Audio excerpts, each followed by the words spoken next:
in the category one controversial article per day keeps the doctor away. Here's another one. So we once had Elon Musk as the advocate of free speech, and now somebody was banned from Twitter because she was talking about a cover-up by the pedophile elite. Yeah, so maybe it has to do with the fact that he was invited to Epstein's Island. In the Epstein files, Elon Musk was mentioned, and then he said he rather had like this party atmosphere instead of like this quiet retreat. So either he knew what was going on and he was sort of like mocking the thingy by saying he preferred it more hardcore, which can be expected from somebody in the same echelons of the elite that do like to have the adrenochrome drug of choice kind of thingy. So two thumbs down for Elon Musk in that sense. So bye-bye freedom of speech also on X.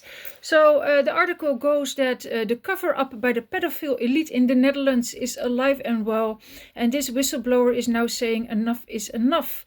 Yvonne Brinkerink, who's a whistleblower exposing abuses in youth care, was banned from X last week after she revealed that the Public Prosecution Office had offered her a gag order on March 24th in exchange for information. They asked for information because they want to lock it away in a safe. In exchange for a safe deposit box statement, Brinkerink said in an interview with De Andere Krant, which is alternative media because mainstream media obviously doesn't report about this kind of stuff. It's some same people that do the debunking of the COVID and then the fact-checking kind of thingies that turned out to be like quite ridiculous for those who didn't notice yet. Yeah, so the Public Prosecution Office, she posted a message on X following her WhatsApp exchange with Nico Langeveld, who's a key figure linking the top echelons of the Ministry of Dutch Justice to Amsterdam's underworld.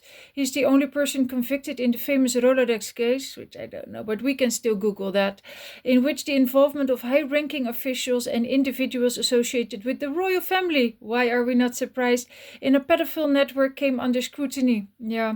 In the 1980s and 1990s, Langeveld frequently transported underage boys to clients of the notorious boys' brothel on the Insulindeweg in Amsterdam East.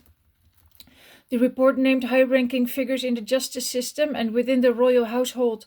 One of those names is that of former senior civil servant Joris Demmink.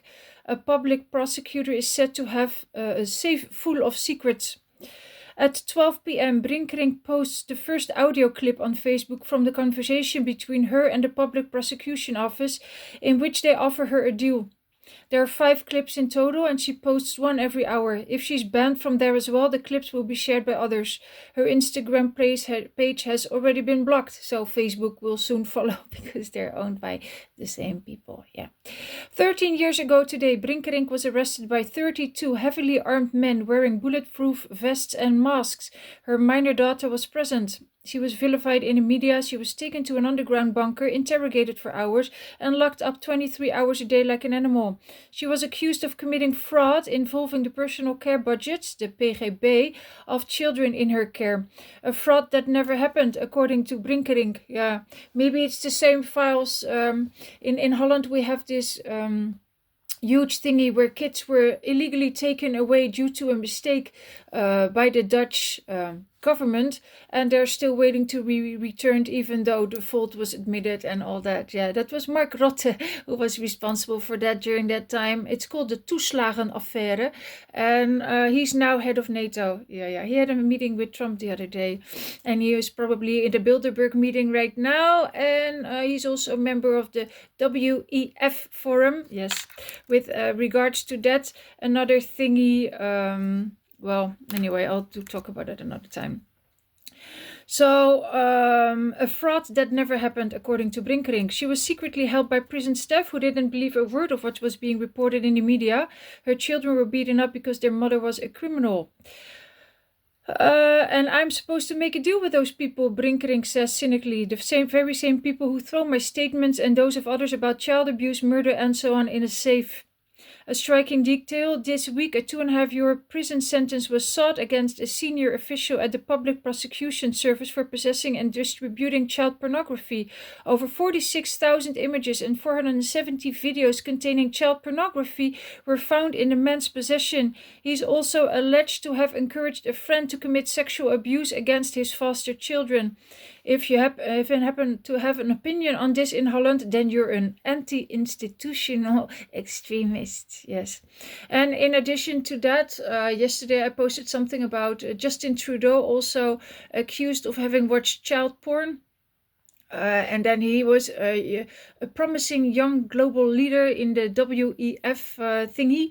And then somebody, Epstein, contacted Epstein if he wanted to have her become the dad of her child.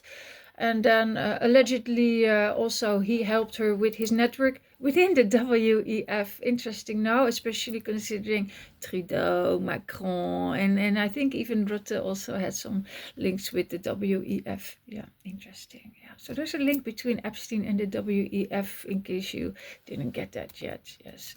So keep an eye on Brinkering's Facebook account here for the clips. It says buckle up, but then again, yeah, since she's banned on Instagram, it doesn't take very long to get banned on Facebook. Neither, I would say, unless they try to keep up appearances that sort of like not everybody owns a lot of stuff and there's a monopoly and all that. Okay, so that for today's controversial video.